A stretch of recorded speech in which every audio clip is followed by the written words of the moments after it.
পরিস্থিতি এখন দেখেন কোন দিকে গড়ালো। উন্নতি হবার কোনো লক্ষণ নেই ভারত বাংলাদেশ সম্পর্কের।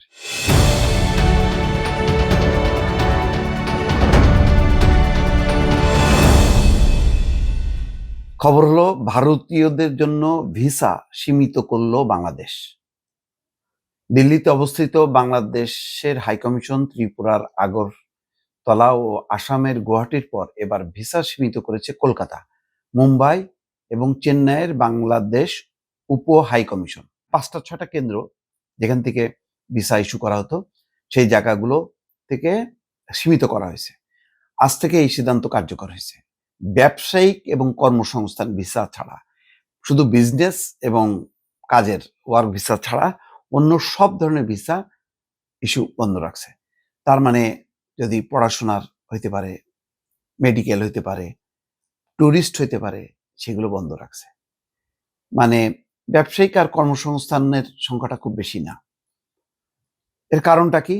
ওই যে দুই দেশের মধ্যে যে উত্তেজনা ছিল, তখন যখন হামলা হয়েছে এই সমস্ত মিশনে, তখন বন্ধ ছিল, মানে তখনকার মতো।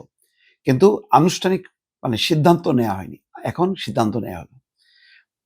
পররাষ্ট্র মন্ত্রণালয় বলছে যে কলকাতার উপ হাই কমিশনে কনসুলেট সেবা এবং ভিসা বন্ধ করা হয়েছে। শুধু ব্যবসায়িক এবং ওয়ার্ক ভিসা ছাড়া ভারতীয়দের জন্য পর্যটক এবং অন্য ভিসা সেবা বন্ধ করা হয়েছে নিরাপত্তা বিবেচনায়, এবং দুই দেশের মধ্যে চলমান উত্তেজনার জেরে এই সিদ্ধান্ত নেওয়া হয়েছে বলে কূটনৈতিক সূত্র বলছে। গত 22শে ডিসেম্বর দিল্লির বাংলাদেশ হাইকমিশনের পাশাপাশি ত্রিপুরার আগরতলায় সহকারী হাইকমিশন এবং শিলিগুড়ি ভিসা সেন্টার থেকেও ভিসা প্রদান এবং কনসুলার সেবা সাময়িকভাবে স্থগিত করে বাংলাদেশ। এরপর থেকে এখন পর্যন্ত ভিসা এবং কনসুলার সেবা বন্ধ হয়ে আছে। একই সঙ্গে আসামের গুয়াহাটি থেকেও কনসুলার সেবা বন্ধ হয়েছে। তাই এখন ভারত থেকে বাংলাদেশের ভিসা ইস্যু সীমিত। কলকাতার উপ হাইকমিশনের এক কর্মকর্তা বলছেন, ঊর্ধ্বতন কর্তৃপক্ষের নির্দেশে এই সিদ্ধান্ত নেওয়া হয়েছে।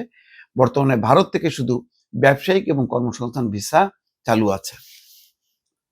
দেখেন অবস্থা কি। অন্যদিকে ভারতের মুম্বাইয়ে বাংলাদেশ উপ হাইকমিশনের সামনে বিক্ষোভ করেছে বিশ্ব হিন্দু পরিষদ।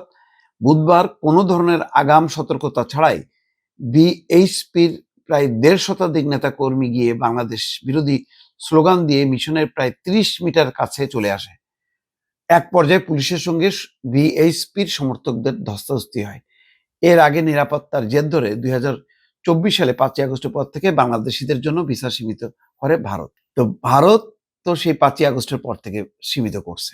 সেখানেও একই অবস্থা, ব্যবসায়িক এবং চিকিৎসা ছাড়া, আর বোধহয় এডুকেশন ভিসা ছাড়া ট্যুরিস্ট ভিসা টিসা বন্ধ। মোট কথা আসলে যেটা চালু আছে এটা একেবারে নামমাত্র।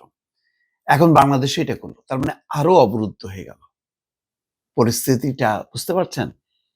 এত বড় প্রতিবেশী, তার সাথে আমাদের যাওয়া আসা বন্ধ। আবার পরিস্থিতি এমনও যে অন্যান্য দেশ খুব উদার, মালয়েশিয়া, থাইল্যান্ড, না সেটাও কিন্তু এখন ভিসা পাওয়াটা খুব কঠিন হয়ে যাচ্ছে দিনকে দিন। কি হবে এইসবের পরিণতিতে বোঝা যাচ্ছে না। আর আমেরিকা তো দেখলেনই যে পরিস্থিতিটা কি করলো। তো আজকে আব্দুল তুষারের একটা মন্তব্য দেখলাম যে ইউনূস সরকারের সফলতার টুপিতে আর একটা পালক যুক্ত হইলো, সফলতার টুপিতে। মানে একটু খোঁচা দিই স্ট্যাটাসটা, কিন্তু সত্য ঘটনা।